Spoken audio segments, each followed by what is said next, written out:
Okay, hello and good morning, everyone. Welcome to JFD Traders Espresso with me, Darius Anucauskas. Today is the 4th of November 2019, so welcome everyone. Welcome to this Monday's morning session where we're going to have a quick look at the markets, a few of the charts. As always, before we do that, let's quickly have a read through our risk disclaimers. So, the content we produce does not constitute investment advice or investment recommendation, should not be considered as such, and does not in any way constitute an invitation to acquire any financial instrument or product. As always, a few seconds for you to read the rest, and we can continue.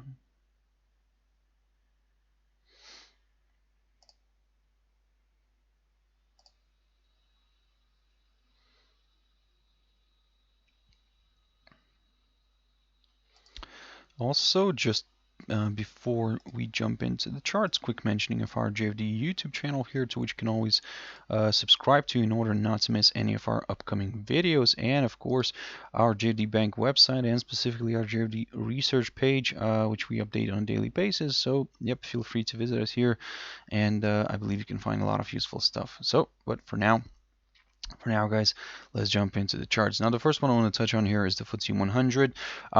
Looking at the cash index right now, it is pushing higher. It is going to be above the closing price of last week. So, in a way, it's getting closer again to the this barrier right here, the 7,350-51 zone.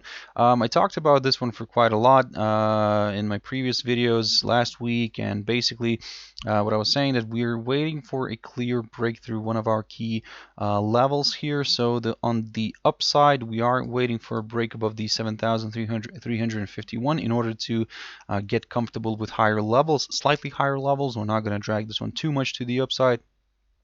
First, we'll target only the 7,441 zone, and then we'll take it from there. In terms of the downside here, well, a drop below the 7,251 zone, 50 area even, and this upside, this short-term tentative upside support line taken from the low of the 3rd of October. This is what we need in order to consider, let's say, further declines here. And in a way, for now, looking at the cash index, it seems that it is trying to make its way higher, but then again, until we get that break above the 7,351 zone, we're not going to do anything. We're just going to continue observing the price action. So let me just put an arrow right here. There we go. And then if we do get this break, then yep, we'll take it from there. US oil, which is the WTI oil. So last week I was talking about this rising channel formation, and basically after finding good support here near the lower bound of this pattern, the commodity managed to push higher and continues to make its way higher. For now, we're keeping a close eye on this, of course, and in a way, as long as it remains and as long as it respects the boundaries of the of this pattern, then yep, we will continue targeting the upside. For now, you can see that the commodity is correcting a little bit lower. It is aiming, it seems that it's aiming for the 55.8790 territory here near the pivot and near the high of 31st of October. So in a way, if it drifts a little bit lower, yes, we will keep an eye on this area right here near the 55.8780 zone, and if it holds, then yep, we could see another rebound here and a push higher, and we could then target initially the 56.90 territory, which is the high of the 28th of October, or we could then aim for the upper bound of the rising channel formation. So in terms of the downside, well, it would be a little bit of a conservative approach here, and we'll wait for a drop below a break of the lower side of the rising channel before examining further declines here. But even then, we would like to see it drop below the 53.70 zone in order to get comfortable with further declines. So in a way, yes, we will start examining the downside if we see a drop below the lower side of this rising channel, but just for that extra confirmation, a drop below the 53.70 could do the trick here for more sellers. So keep your eyes on this one. Now, AUDCAD. Now, something that I've talked about on Friday, and basically I was telling you something. If you watched my video on Friday, I've mentioned this potential idea here, and let me just recap on that. So on Friday, basically, last week we had a nice move higher here. We exploded to the upside on the 30th on Wednesday, and then it traveled higher. It retraced a little bit here on the 31st of October, and on Friday was making its way up again. And what I was saying that in a way it could fail to move towards this area right here straight away.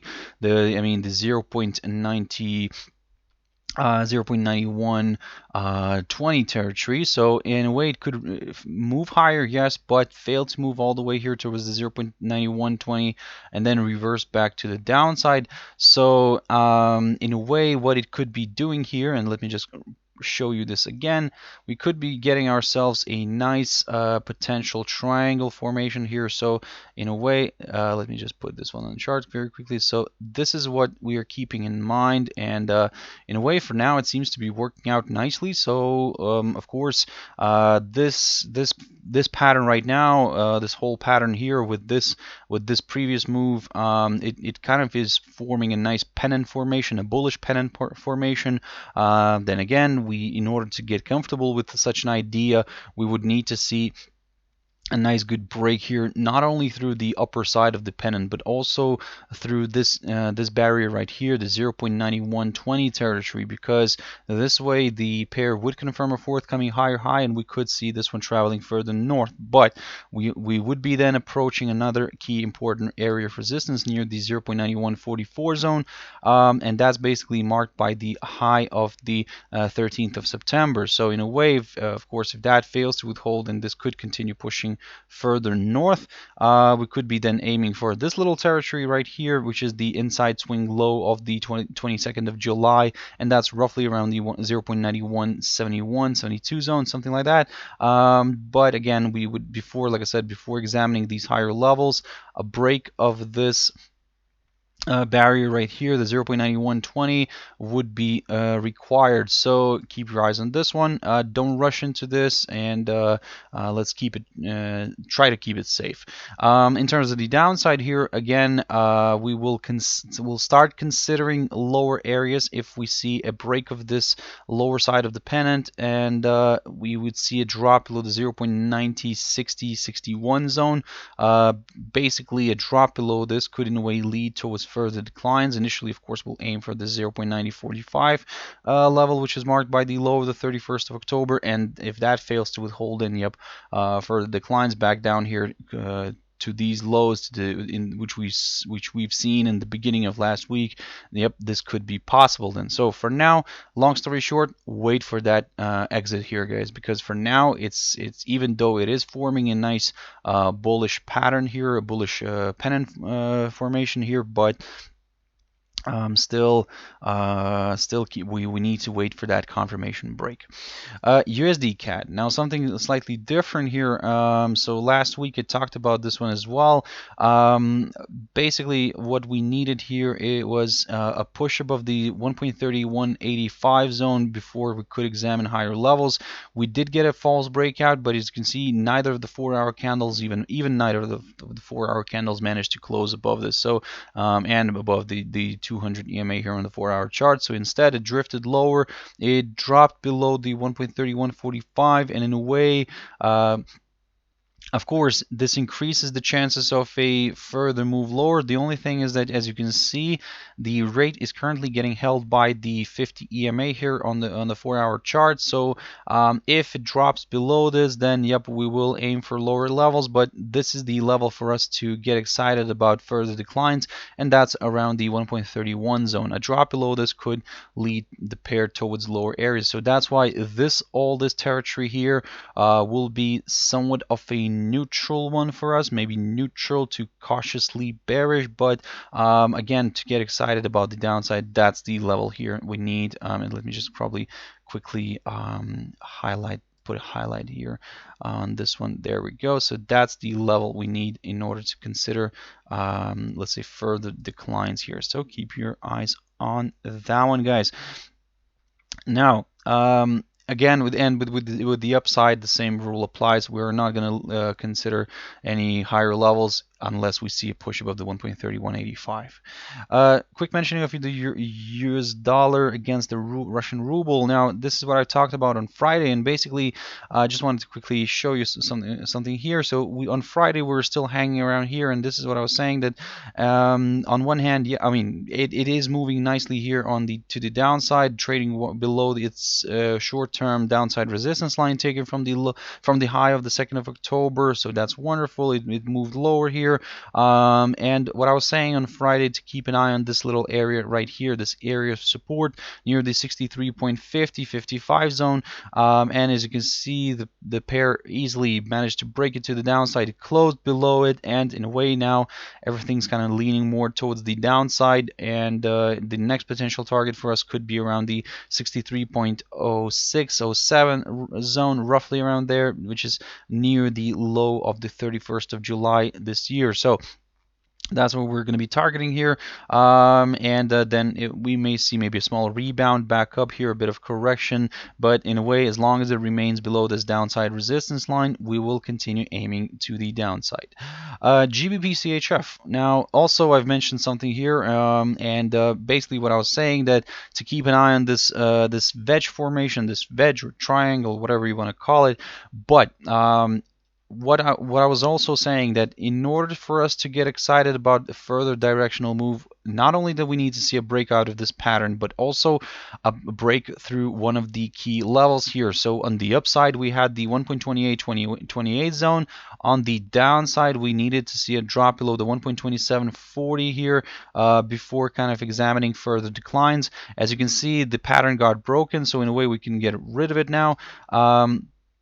But of course, the lower side of that triangle got violated, but the upper one is still holding on. So in a way, like I said, that's why you can see I removed the lower side of it and kept this downside resistance line only, just for our reference. But for now, in a way, we still need to see a drop below the 1.28 sorry 1.2740 zone before we could examine further declines. As you can see, it did break this pattern, but failed to move below the 1.2740. So this level here proves us that it is a quite important one to watch. It's a strong area of support. Once it gets broken, in a way, this could lead towards further declines. At least we will aim for the 100 EMA here on the 4-hour chart, and that's roughly around the 1.2685 zone, something like that. But if that fails to withhold, then yep, there are a bunch of other key important areas of support. But we'll have a look at this one later on, probably today. We'll see how everything's getting along. Of course, keep your eyes on the Brexit developments and the whole developments in the UK Parliament. So those might drive this pair, because as you can see, the pair has been drifting kind of sideways in overall, getting a squeeze here, and it's in a way it's waiting for that trigger, that headline news that could trigger a decent sell-off, or maybe a strong buying activity. So be very careful with this one, guys.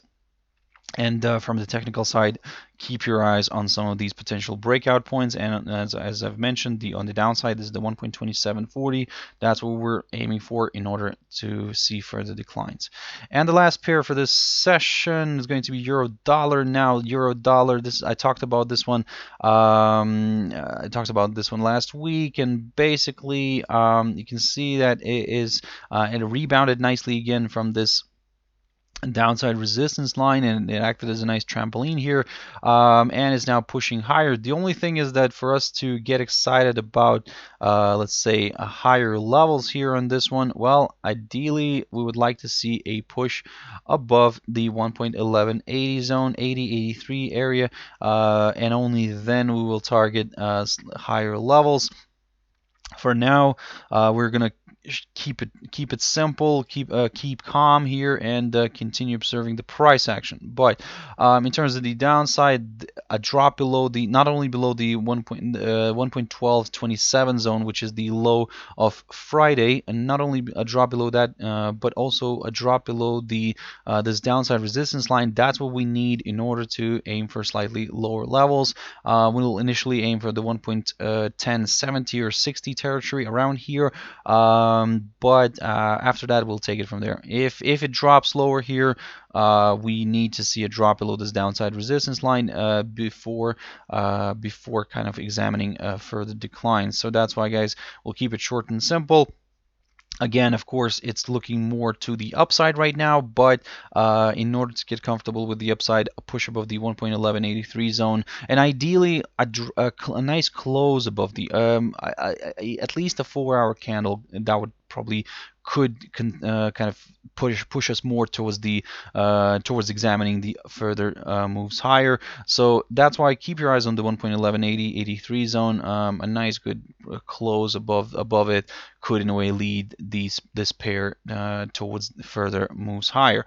Again, don't forget something else here to keep an eye on is of course the possible range. So if the 1.11, if the pair flirts again with the 1.1183 zone but fails to move above it and then starts moving to the downside, don't forget to keep an eye on this potential kind of range pattern here. And if we do get that range, then yep, we could see maybe a move back down here towards the lower side of it. So again, that's something to consider as well, but this is probably going to be our secondary scenario. The first main scenario is, of course, a possibility to see maybe a pop-up of the 1.1183. If it doesn't, and if it starts drifting to the back to the downside, then you could consider this this whole kind of range here as a potential pattern for at least a short while. So, okay, guys, I really hope you found it useful. Thank you very much for sticking around and watching it till the end. If you want to join me later on at my traders' tea time, as always, that's 14:15 GMT. We'll have a look at some of these instruments then, some of the new instruments as well, and then yep, we'll take it from there. For now, I hope you have a wonderful trading day, guys. Stay safe, have your stop loss in place, and I'll see you later. Thank you very much, and bye-bye.